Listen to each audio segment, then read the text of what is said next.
Now, I won't say necessarily go the same route if you can't afford it. Let's disclaimer. Don't spend the bag if you don't have it.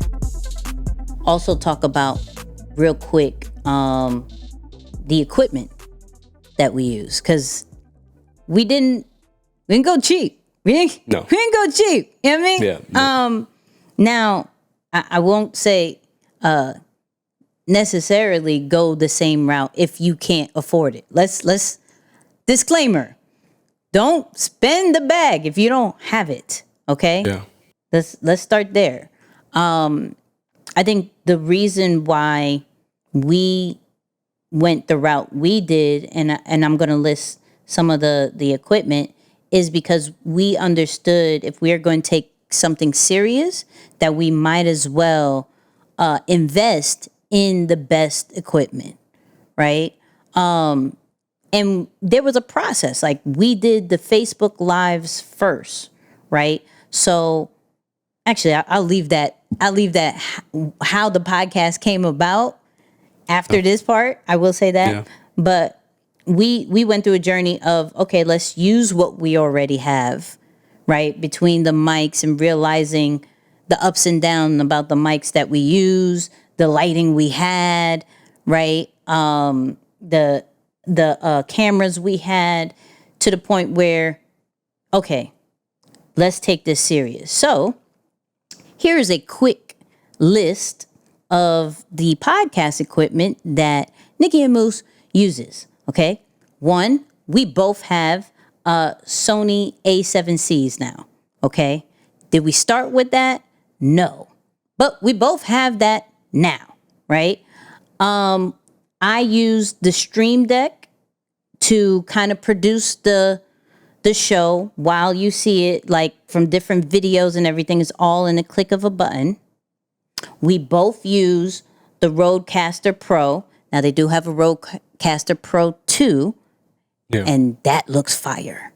So if you want to get the second one, go have at that.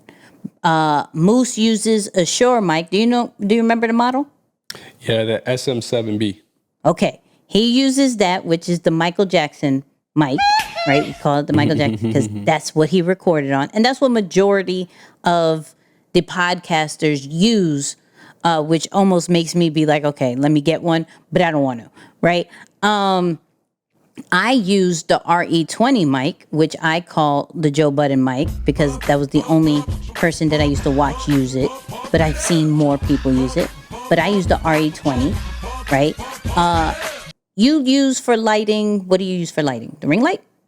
I have 2 ring lights. Yeah. So these, I believe, are 20-inch ring lights. Mm-hmm. So I have 2, just depending on when we're recording. So if you'll notice, sometimes when we record during the day, because I have the windows behind me, I'll have to close the shades and put up the lights. But at night, I can, of course, let me adjust my ISO. I would adjust my ISO and I can use the light not as bright, just because of the, when it's darker behind me. So, yeah.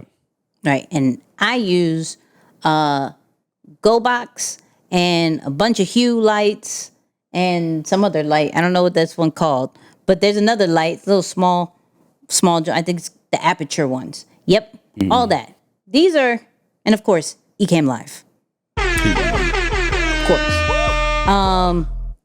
But I'm saying all this because we are also going to list that in our show notes and descriptions for you guys. So those who are on the podcast journey with us, or who want to start the podcast, and you're like, yo, I want to look exactly like Nicky Moo. I'm not even playing. Like, either that's going to be the goal, or I want to start off like that. We want to give you that kind of list for you. So I wanted to make a little quick thing for people, because I wish it's important. I wish people did that as well when I was, it would have made it easier. Sure. Yeah, it would have made it easier. Yeah, knowing what we needed in the beginning, that would have been a heck of a lot easier. But that is important.